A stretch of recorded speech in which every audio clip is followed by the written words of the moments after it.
Oke, shalom, selamat pagi semuanya. Bersyukur, berterima kasih pada Tuhan. Pada pagi hari ini kita boleh bangun lagi, tubuh yang diberkati, kekuatan kesehatan yang baru yang datang daripada Tuhan. Kita bersyukur kita boleh datang lagi menghampiri tahta kasih karunia Tuhan. Dan kita boleh bersama-sama menaikkan pujian, syukur atas kebaikan Tuhan, atas kemurahan Tuhan yang Tuhan nyatakan di sepanjang hari-hari hidup kita. Bapa, kami bersyukur, kami berterima kasih kepada-Mu. Terima kasih buat sepanjang malam tidur nyenyak yang Kau bagi kami. Terima kasih pagi hari ini kami boleh bangun dengan tubuh yang diberkati, dan kesehatan yang baru yang datang daripada Tuhan. Kami boleh bersama-sama menghampiri tahta kasih karunia, menikmati hadirat-Mu. Sungguh indah hadirat-Mu Tuhan. Ada damai sejahtera, ada sukacita berlimpah dalam hadirat-Mu Tuhan. Terpujilah nama-Mu, terpujilah nama-Mu.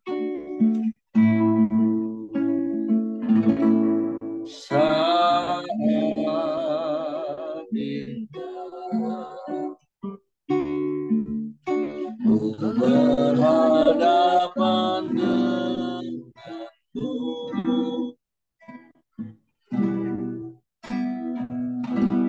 memandang wajah-Mu, Yesus kekasih jiwaku.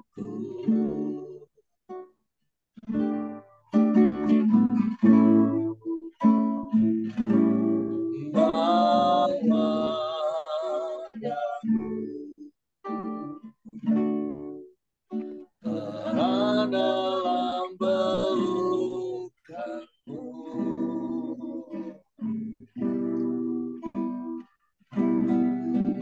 menikmati kasih dan indahnya hadirat-Mu.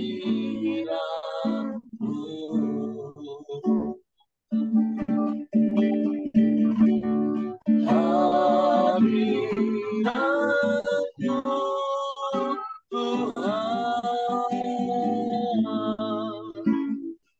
ku rasakan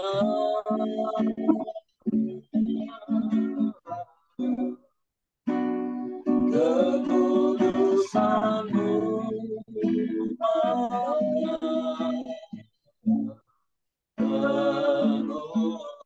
penuhiku.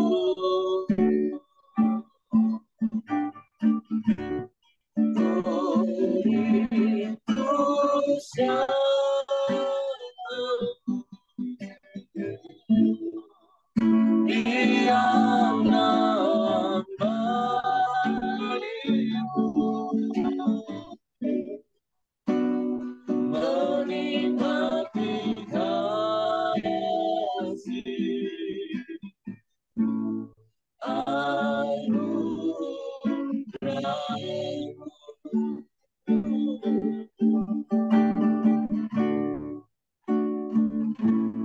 Saat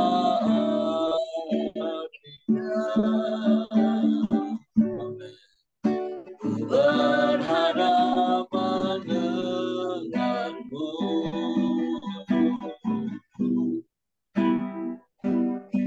memandang wajah-Mu, Yesus kekasih jiwaku.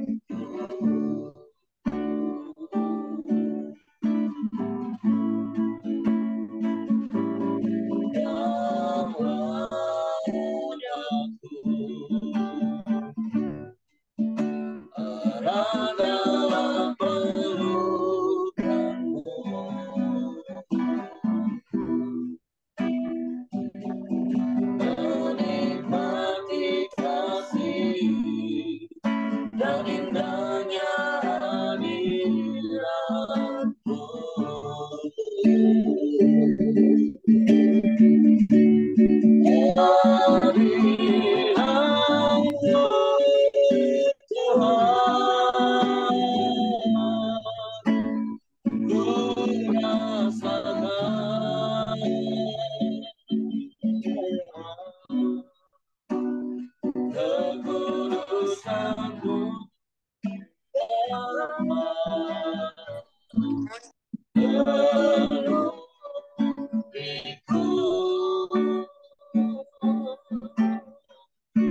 Bapa yang dahsyat, yang hebat, yang luar biasa. Tiada yang sepertimu, tiada yang lain. Tiada Engkau.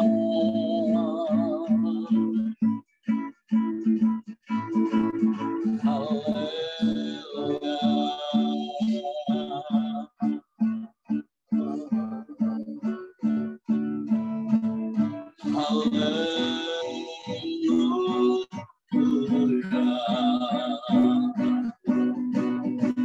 Sungguh indah hadirat-Mu.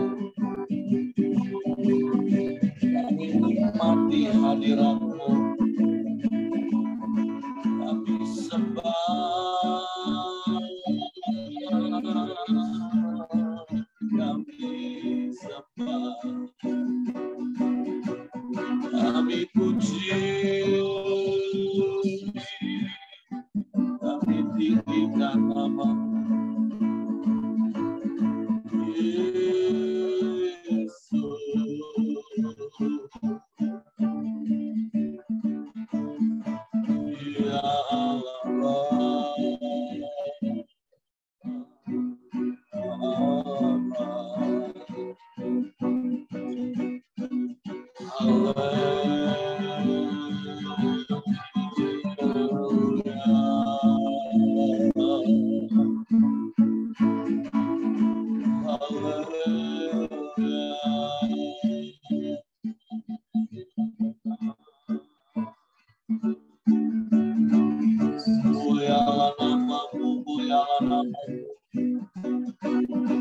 Ditinggikanlah Engkau Yesus Tuhan.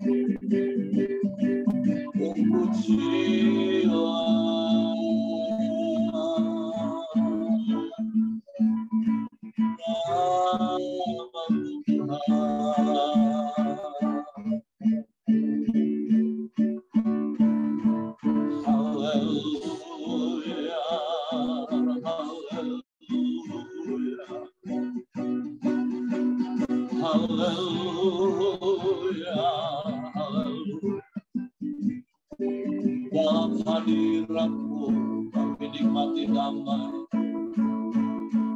ketenangan, sukacita berlimpah. Sebab hanya di dalam-Mu Yesus Tuhan kami aman. Sebab Kau Gembala yang baik. Kau sungguh baik. Kau sangat baik Tuhan. Kau selalu baik. Selamanya Kau baik. Kau Gembala yang baik bagi kami. Haleluya, haleluya, haleluya. Kau Gembalaku, Kau takkan takut. Kau menuntunku untuk kemuliaan-Mu. Walaupun ku berjalan di lembah gelap, takkan takut. Saya katakan Kau Gembalaku, haleluya. Kau Gembalaku, takkan takut. Kau menuntunku untuk kemuliaan-Mu. Walaupun ku berjalan di lembah gelap, ku takkan takut. Sebab Kau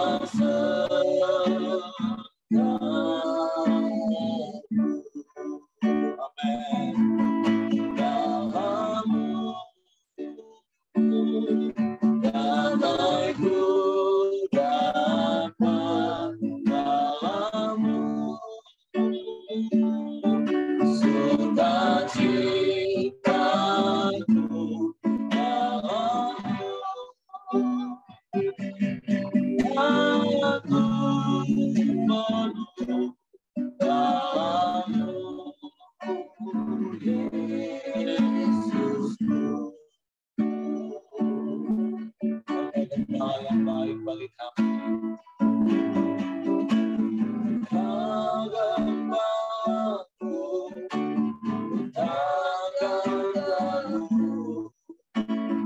Kau menuntunku untuk kemuliaan-Mu. Waktu berjalan di lembah gelap,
sungguh indah hadirat-Mu, waktu kami mau terus tinggal di dalam-Mu, menikmati hadirat-Mu, Koram Deo di sepanjang umur hidup kami. Kami menikmati damai sejahtera, menikmati sukacita, bahkan sekalipun dunia sedang bergelora dan gelombang menerpa hidup kami. Sebab kami percaya kami ada di dalam Engkau, Allah yang berkuasa, Allah yang menjadi kota benteng yang teguh bagi kami, tempat pertahanan kami, kota benteng perlindungan kami. Terima kasih buat semua yang Kau berikan bagi kami, yang terbaik yang Kau beri bagi kami. Bapa, kami bersyukur buat hari ini, buat kasih setia-Mu yang tidak pernah berkesudahan dalam hidup kami, buat penyertaan-Mu yang ajaib yang Kau nyatakan dalam hidup kami. Kami bersyukur kepada-Mu. Bapa, kami mau siapkan hati kami untuk firman-Mu bagi ini. Roh Kudus, tolong kami untuk mengerti, untuk kami memahami firman-Mu, sehingga kami percaya firman-Mu dan kami melakukannya dalam hidup. Kami sambut firman-Mu dalam nama Yesus Tuhan. Haleluya, haleluya, haleluya. Amin. Oke, silakan Pak Buyung. Oke, selamat pagi teman-teman. Pagi. Terima kasih buat kesempatan yang diberikan untuk sharing firman pagi ini. Pagi ini kita masuk di Keluaran 14 ayat 1 sampai 31. Terima kasih. Saya akan bacakan dengan judul perikop Firaun bertindak untuk penghabisan kali. Berfirmanlah Tuhan kepada Musa demikian. Katakanlah kepada orang Israel supaya mereka balik kembali dan berkemah di depan Pi-hahirot antara Migdol dan laut. Tepat di depan Baal-Zephon berkemahlah kamu di tepi laut. Maka Firaun akan berkata tentang orang Israel, mereka telah sesat di negeri ini. Padang gurun telah mengurung mereka. Aku akan mengeraskan hati Firaun sehingga ia mengejar mereka, dan terhadap Firaun dan seluruh pasukannya aku akan menyatakan kemuliaanku. Sehingga orang Mesir mengetahui bahwa akulah Tuhan, lalu mereka berubah. Ketika diberitahukan kepada Raja Mesir bahwa bangsa itu telah lari, maka berubahlah hati Firaun dan pegawai-pegawainya terhadap bangsa itu. Dan berkatalah mereka, apakah yang telah kita perbuat ini, bahwa kita membiarkan orang Israel pergi dari perbudakan kita. Kemudian ia memasang keretanya dan membawa rakyatnya, serta ia membawa 600 kereta yang terpilih. Ya, segala kereta Mesir, masing-masing lengkap dengan perwiranya. Demikianlah Tuhan mengeraskan hati Firaun, Raja Mesir itu, sehingga ia mengejar orang Israel. Tetapi orang Israel berjalan terus dipimpin oleh tangan yang dinaikkan. Adapun orang Mesir, segala kuda dan kereta Firaun, orang-orang berkuda dan pasukannya mengejar mereka, mencapai mereka pada waktu mereka berkemah di tepi laut, dekat Pi-hahirot di depan Baal-Zephon. Ketika Firaun telah dekat, orang Israel menoleh, maka tampaklah orang Mesir bergerak menyusul mereka. Lalu sangat ketakutanlah orang Israel, dan mereka berseru-seru kepada Tuhan. Dan mereka berkata kepada Musa, apakah karena tidak ada kuburan di Mesir, maka engkau membawa kami untuk mati di padang gurun ini? Apakah yang kau perbuat ini terhadap kami dengan membawa kami keluar dari Mesir? Bukankah ini telah kami katakan kepadamu di Mesir, janganlah mengganggu kami, dan biarlah kami bekerja pada orang Mesir, sebab lebih baik bagi kami untuk bekerja pada orang Mesir daripada mati di padang gurun ini. Tetapi berkatalah Musa kepada bangsa itu, janganlah takut, berdirilah tetap dan lihatlah keselamatan dari Tuhan yang akan diberikannya hari ini kepadamu. Sebab orang Mesir yang kamu lihat hari ini tidak akan kamu lihat lagi untuk selama-lamanya. Tuhan akan berperang untuk kamu dan kamu akan diam saja. Kita baca sampai sini.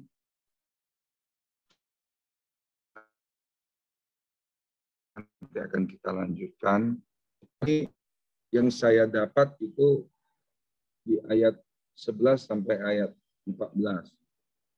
Kita lihat bangsa Israel, antara bangsa Israel dan pemimpinnya Musa menghadapi proses atau tekanan yang sama, waktu yang sama, memiliki Tuhan yang sama, tetapi di sini saya lihat mereka memiliki respon yang berbeda.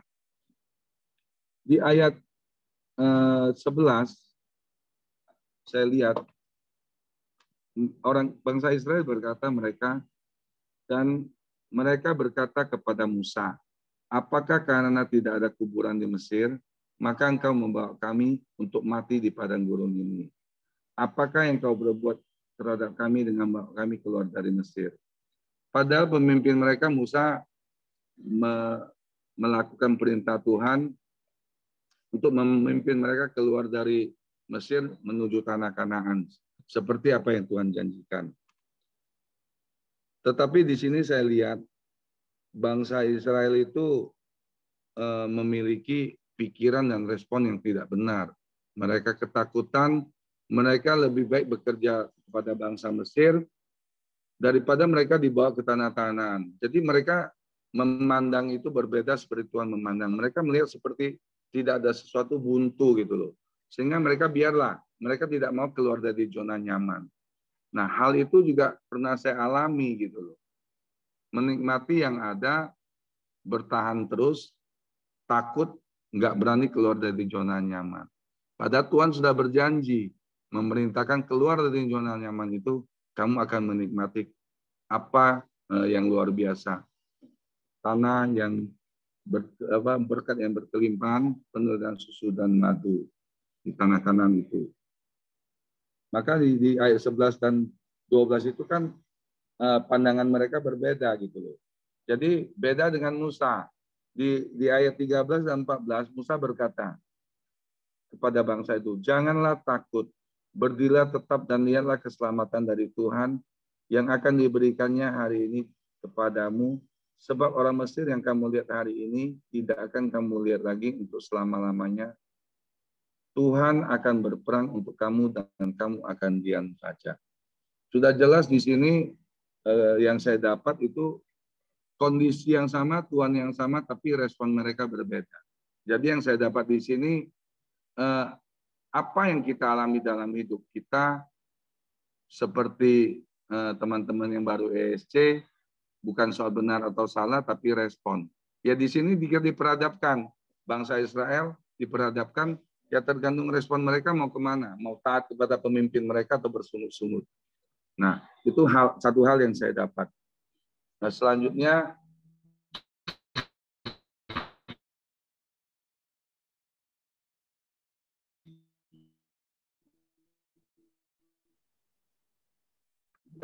berfirman Tuhan kepada Musa, mengapakah engkau berseru-seru demikian kepadaku?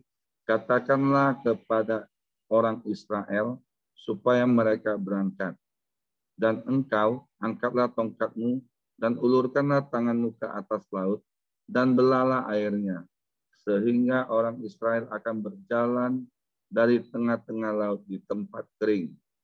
Tetapi sungguh aku akan mengeraskan hati orang Mesir, sehingga mereka menyusul orang Israel, dan terhadap Firaun dan seluruh pasukannya, keretanya, dan orangnya yang berkuda, aku akan menyatakan kemuliaanku.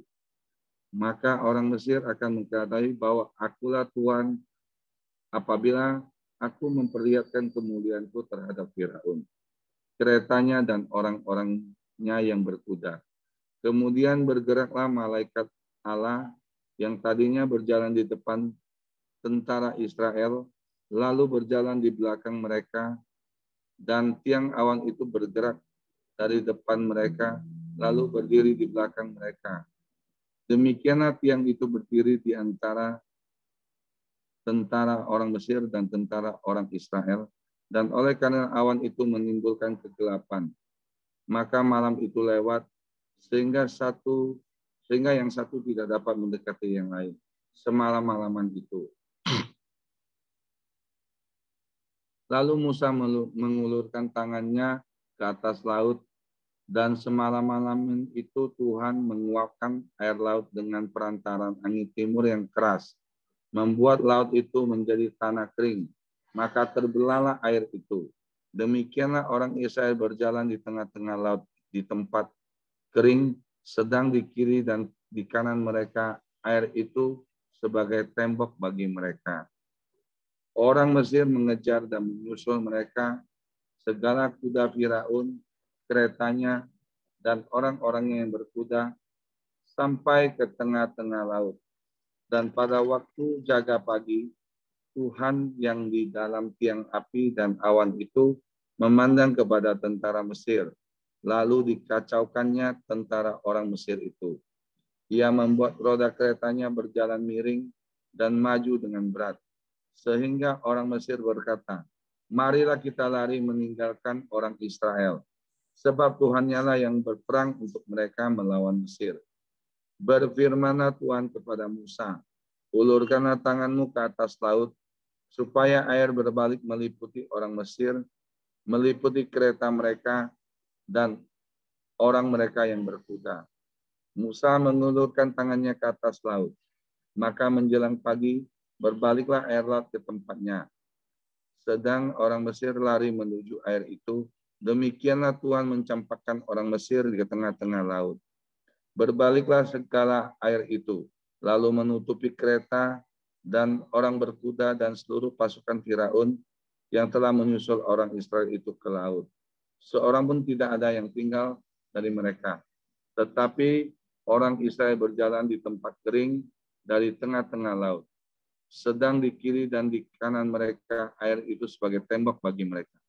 Demikianlah pada hari itu Tuhan menyelamatkan orang Israel dari tangan orang Mesir, dan orang Israel melihat orang Mesir mati terhantar di pantai laut. Ketika dilihat oleh orang Israel betapa besarnya perbuatan yang dilakukan Tuhan terhadap orang Mesir, maka takutlah bangsa itu kepada Tuhan, dan mereka percaya kepada Tuhan dan kepada Musa hambanya itu. Di perikop yang kedua ini ada dua hal yang saya dapat, yaitu pada Keluaran 14 ayat 15 dan 16 dan 21. Saya akan bacakan. Berfirmanlah Tuhan kepada Musa, mengapakah engkau bersuruh-suruh demikian kepadaku? Katakanlah kepada orang Israel supaya mereka berangkat dan engkau angkatlah tongkatmu dan ulurkanlah tanganmu ke atas laut dan belalah air, sehingga orang Israel akan berjalan di tengah-tengah laut di tempat kering. Dan di ayat 21, lalu Musa mengulur tangannya ke atas laut, dan semalam-malam itu Tuhan menguakkan air laut dengan perantaraan angin timur yang keras, membuat laut itu menjadi tanah kering. Maka terbelahlah air itu. Di sini saya lihat Tuhan memerintahkan. Sama seperti apa yang sering saya juga alami pada saat kita membaca firman atau kita mengalami suatu proses, kita mendapat perintah dari Tuhan. Di sini yang saya lihat tergantung kita ya memilih. Kita mau bertindak taat apa enggak, mau melangkah ada salah. Dengan Tuhan itu dia taat dan bertindak. Jadi dia melangkah melakukan apa yang Tuhan perintahkan. Secara manusia saya lihat kan hal itu mustahil gitu. Tetapi Musa taat akan perintah Tuhan. Hal yang saya dapat pada saat kita taat, kita mau bertindak, ya kuasa Tuhan bekerja. Itu yang saya dapat pada saat kita mengangkat tangan kita, ya Tuhan akan turun tangan menolong. Hal kedua yang saya dapat itu di ayat kedua 26 ya. Berfirmanlah Tuhan kepada Musa, ulurkanlah tanganmu ke atas laut, supaya air itu berbalik meliputi orang Mesir, karena mereka, dan berfirmanlah Tuhan kepada Musa, ulurkanlah tangan ke atas laut, supaya airnya berbalik meliputi orang Mesir, meliputi kereta mereka, dan orang mereka yang berkuda. 27 Musa mengulurkan tangannya ke atas laut, maka menjelang pagi berbaliklah air laut itu ke tempatnya, sedang orang Mesir lari menuju air itu. Demikianlah Tuhan mencampakkan orang Mesir ke tengah-tengah laut. Kedua kali di ayat 26 dan 27 Tuhan memerintahkan Musa lagi. Di sini kita lihat kembali Musa taat.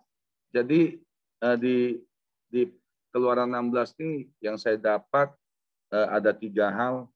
Yang pertama itu kita mau berpikir positif nggak, mau taat nggak, mau berespon benar nggak? Seperti di ayat 11, 12, 13, 14.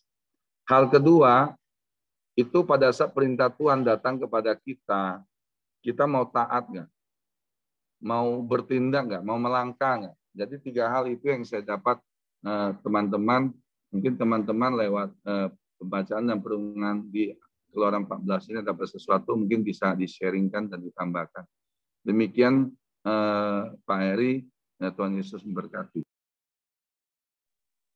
Oke, terima kasih untuk Ko Boyong buat sharing firman Tuhan pagi hari ini.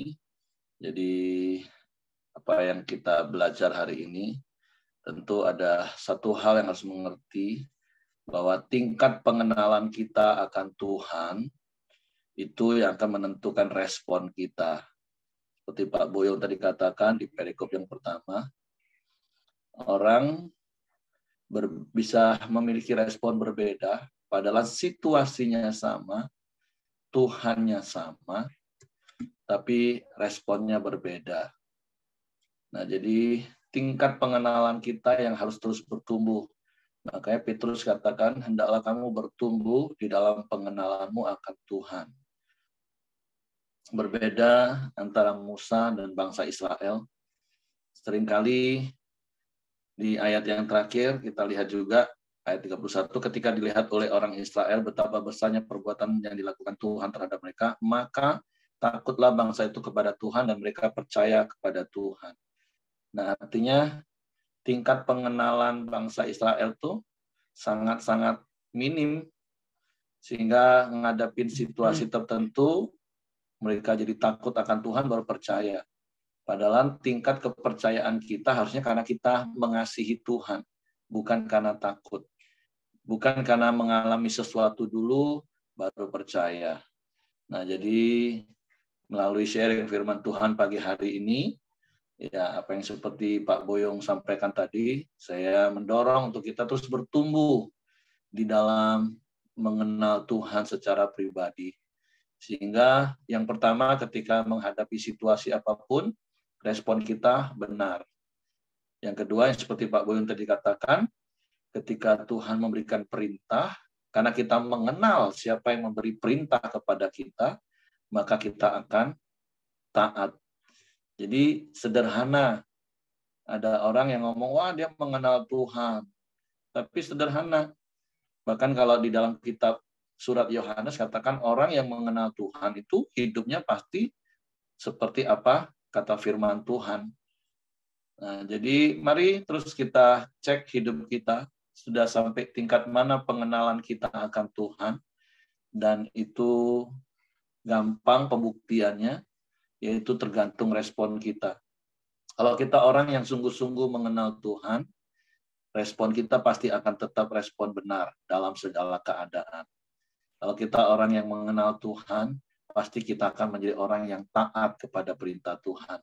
Sekalipun terkadang perintah Tuhan itu sepertinya nggak masuk akal di logika kita. Seperti bangsa Israel disuruh berjalan, padahal di depan laut, kanan kiri padang gurun yang mereka tidak kenal, belakang tentara Mesir yang sedang mengejar. Satu-satunya jalan, ya maju ke depan. Tapi itu pun menurut logika ya nggak mungkin. Tapi sekali lagi, saya percaya Bapak Ibu sudah mengalami banyak situasi, nggak ada jalan. Tapi akhirnya kita ada sampai hari ini, berarti kita bisa melewati jalan itu. Sesulit, sesukar apapun. Karena berkali-kali juga kita diingatkan, bukan berarti ikut Tuhan itu tidak ada masalah, tidak ada situasi yang sulit, tidak ada pergumulan, tidak ada tantangan. Tapi satu hal yang kita mau terus lakukan yaitu bertumbuh di dalam pengenalan akan Tuhan. Sehingga sering istilah yang saya katakan ini, jangan sampai kita ini jadi orang Kristen yang selalu terlambat bersyukur seperti bangsa Israel. Setelah melihat perbuatan besar Tuhan, baru kita takut akan Tuhan, baru kita percaya kepada Tuhan. Tapi mari, sekalipun hari ini kita sedang menghadapi banyak hal dan kita tidak melihat jalan Tuhan, tapi seperti apa yang sering kita naikkan, hatiku percaya dan selalu percaya. Seperti kalau Bapak Ibu perhatikan di setiap ibadah minggu di doa terakhir saya katakan, bahkan di awal ibadah atau khotbah, saya katakan kita datang beribadah kepada Tuhan itu karena kita bersyukur kepada Tuhan. untuk pertolongan Tuhan. Ya mungkin hari-hari yang kita lewat itu ada masalah, tapi di dalam masalah itu Tuhan ada. Nah, jadi mari firman Tuhan pagi hari ini mengingatkan kita untuk terus bertumbuh di dalam pengenalan akan Tuhan. Dan kalau kita merujuk kepada surat Paulus kepada anak didiknya Timotius, hanya ada 2 hal yang bisa membuat kita bertumbuh. Yang pertama pembacaan Alkitab, itu 4M.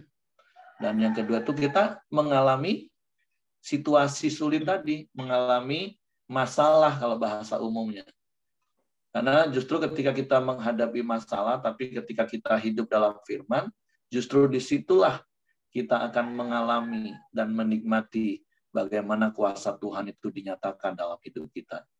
Sama seperti berkali-kali saya katakan, ketika kita diperhadapkan pada situasi sulit, sakit contohnya, apakah itu masalah sebenarnya? Enggak, itu bukan masalah. Itu hanyalah sebuah situasi di mana Tuhan mengizinkan kita alami untuk Dia menunjukkan bahwa Dia sanggup menyembuhkan. Balik-balik ke respon kita lagi waktu kita ngadapin situasi seperti itu. Tapi sekali lagi fondasinya adalah pengenalan kita akan Tuhan. Kalau kita pribadi yang semakin mengenal lebih dalam lagi Tuhan, itu tidak akan membuat kita takut dan gentar. Contoh kan beda kalau kita naik speedboat gitu ya. Kita bukan nelayan nih. Kita bukan orang yang hari-hari bawa speedboat. Ada gelombang kecil saja, papasan dengan speedboat yang lain, wah kita sudah ketakutan. Padahal orang yang sudah terbiasa, mereka santai, masih bisa tertawa cekakak-cekiki. Nah gambarannya kira-kira seperti itulah. Ada orang yang baru ngadepin masalah dikit aja udah paniknya minta ampun. Tapi ada juga orang yang sudah mengalami masalah besar, gelombangnya besar, tapi tetap tenang-tenang. Kenapa? Itu tadi perbedaannya. Yang satu memang dia orang laut. Yang sementara yang satu baru sekali ke laut.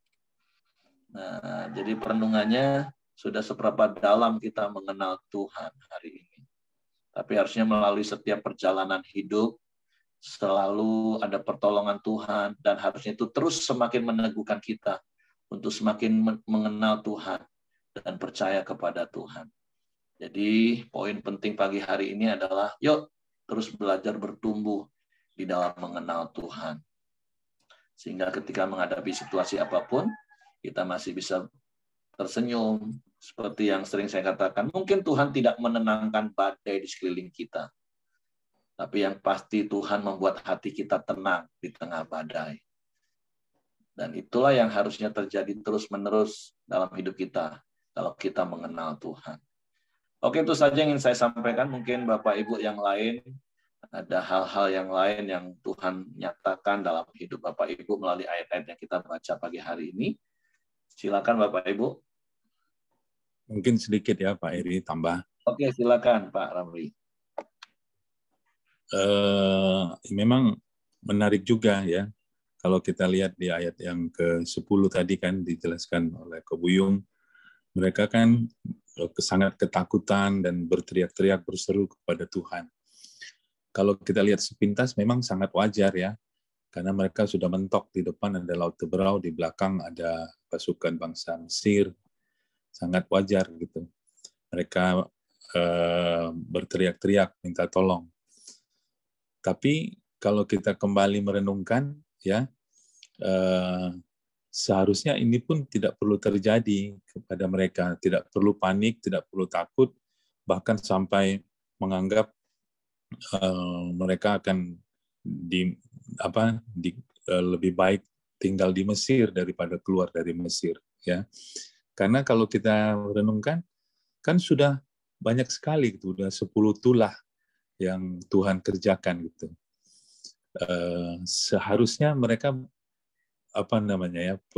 pengalaman itu menunjukkan bahwa Tuhan akan pasti menolong mereka, karena setelah 10 tulah itu kan hal yang luar biasa.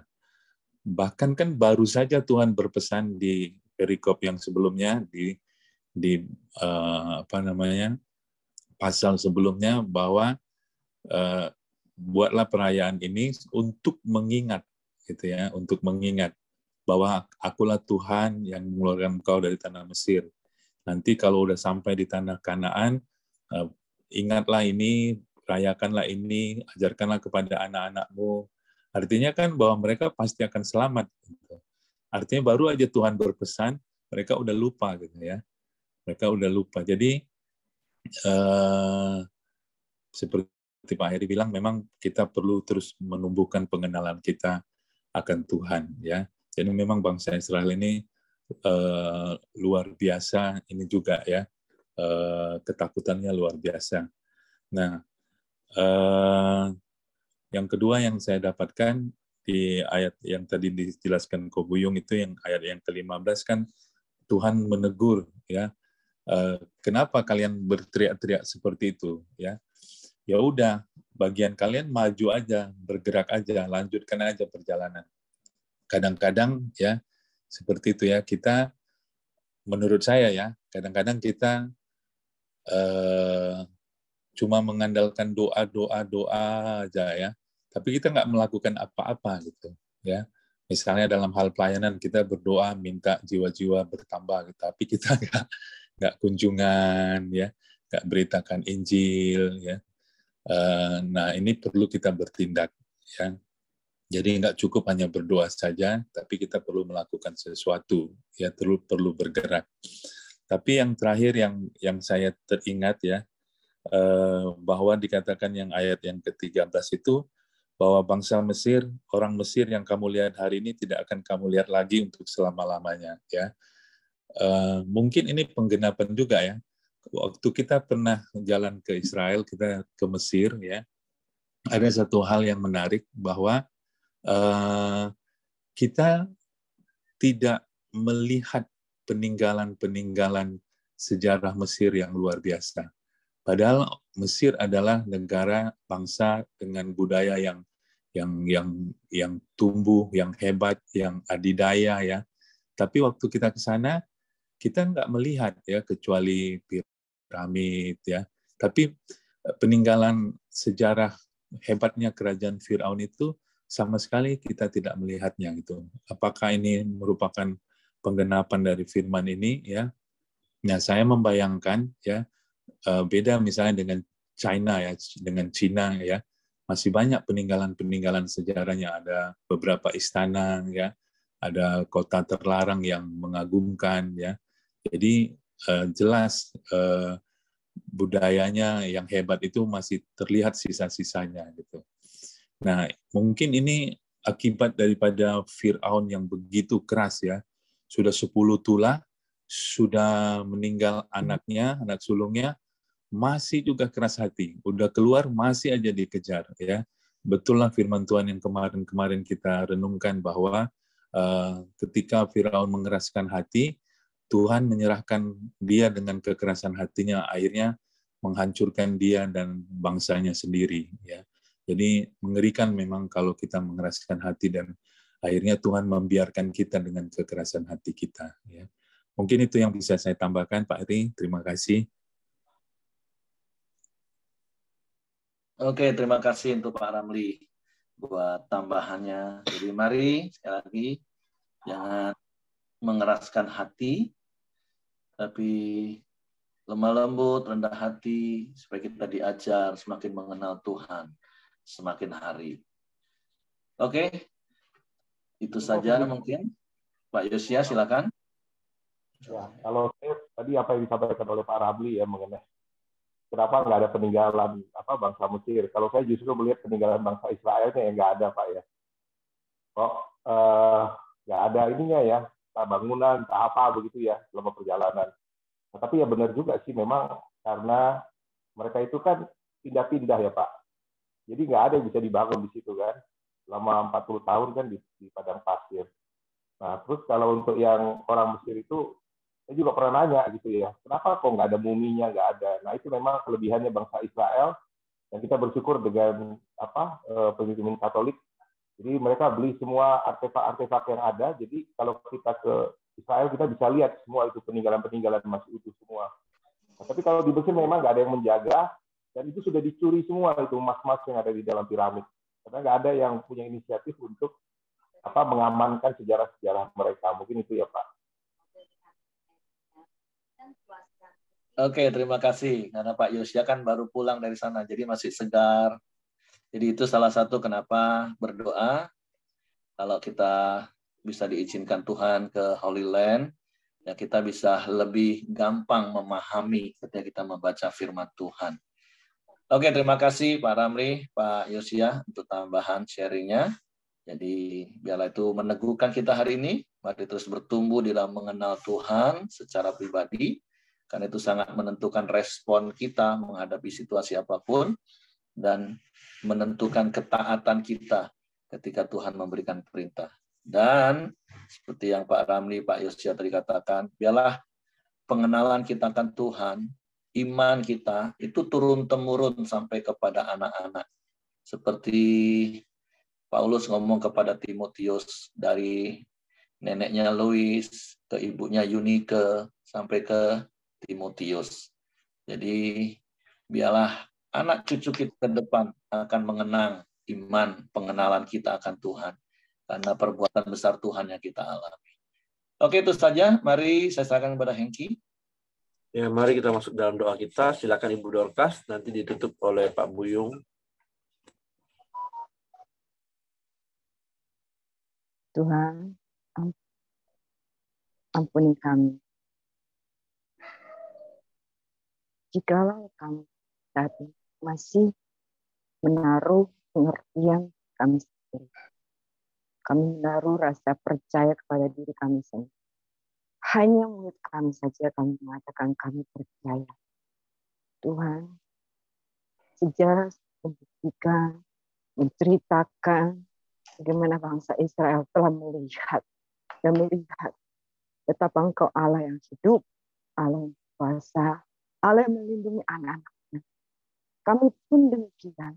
Kami tahu Tuhan, kami ikut Engkau, janji-Mu kepada kami, iya dan amin.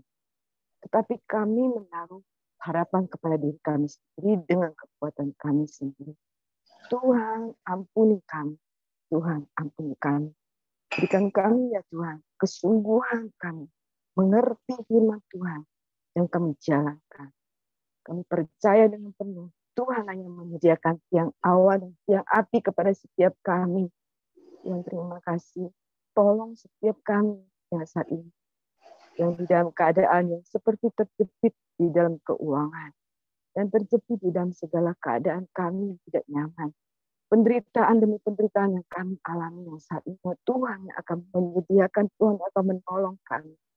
Tuhan berikan dan berkati setiap kami untuk hanya percaya saja kepada Engkau ya Tuhan. Pertolongan tepat pada waktunya kami percaya. Taruh dan tambahkan iman kepada kami semua yang ada di sini. Terima kasih Tuhan. Kami berdoa untuk Ibu Merianti Tuhan. Kami menyerahkan dia juga untuk tugas dia yang Jember. Kami menyerahkan tugasnya dia juga di Rumah Sakit Utama Husada. Kami menyerahkan untuk segala hal yang dia harus kerjakan. Beri hikmat untuk membereskan apa yang tidak beres Tuhan. Dengan pertolongan daripada Tuhan. Sehingga dia mampu menyelesaikan semua dengan baik dan memuliakan Tuhan. Kami juga bersyukur untuk firman Tuhan yang telah disamakan dengan Kobuyung. Engkau berkati ya Tuhan Kobuyung serta keluarganya. Engkau semakin memakai hikmat perkataan ada di dalam mulutnya. Hikmat pengertian di dalam pikiran dan hatinya yang terus Tuhan asah. Semakin dia boleh dipakai Tuhan dengan luar biasa di tengah-tengah yang gelap, di tengah-tengah keluarganya. Kami bersyukur pada Engkau Tuhan. Terpujilah karena nama-Mu. Berkati juga bangsa kami. Kami menyerahkan bangsa kami yang di bawah kaki salib. Kami selalu minta Tuhan Kau tolong bangsa kami. Khususnya ya Tuhan, pemilihan umum nanti di tahun depan. Sungguh Tuhan yang berkuasa. Dan kami andalkan Tuhan. Bekerja. Dan terjadilah segala apa yang Tuhan justru kehendaki di dalam pada bangsa ini. Perlindungan pada setiap orang, kepada setiap kami yang menginginkan kebebasan beribadah tetap ada pada bangsa ini. Berikan bangsa ini hati yang takut pada Engkau saja. Terima kasih Bapa. Kami juga menyerahkan rencana pembangunan toilet di Air Hitam. Tuhan, apa yang kami butuhkan, Tuhan cukupkanlah. Sehingga jemaat boleh menikmati toilet yang akan dibangun nanti. Kami serahkan untuk Air Hitam di dalam tangan Tuhan. Kami juga menyerahkan orang tua yang ada, orang Dio di sini Tuhan. Kami menyerahkan Pak Ongko. Kami juga menyerahkan Ama Ali di dalam tangan kasih Engkau. Tuhan, Engkau memberikan kesehatan kepada mereka. Engkau memberikan di hari tua mereka menikmati kasih dan karunia daripada Tuhan sendiri. Terima kasih Bapa. Kami bersyukur kepada Engkau, ada Allah seperti Engkau. Terima kasih, terpujilah namamu di dalam nama Yesus Kristus. Amin. Mari kita sama-sama doa Bapa kami. Bapa kami yang surga, kuduskanlah namamu, datanglah kerajaan-Mu, jadilah kehendak-Mu di bumi seperti di surga. Berikanlah kami pada hari makanan kami secukupnya, dan ampunilah kami akan kesalahan kami seperti kami juga mengampuni orang bersalah kepada kami.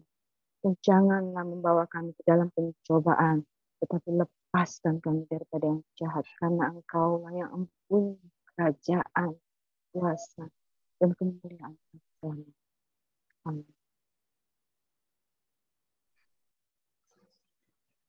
Bapak, terima kasih buat pagi ini. Kami bersyukur lewat kebenaran firman-Mu, kami belajar Tuhan untuk terus berpikir positif, terus menggali lebih dalam lagi pengenalan akan Engkau Tuhan.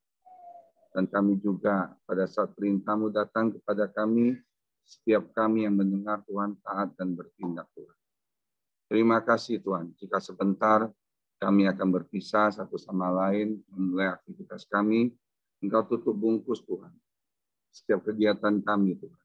Biarlah rekan-rekan kami yang tidak hadir juga mendapatkan berkat yang sama. Terima kasih Tuhan. Terima kasih Bapa.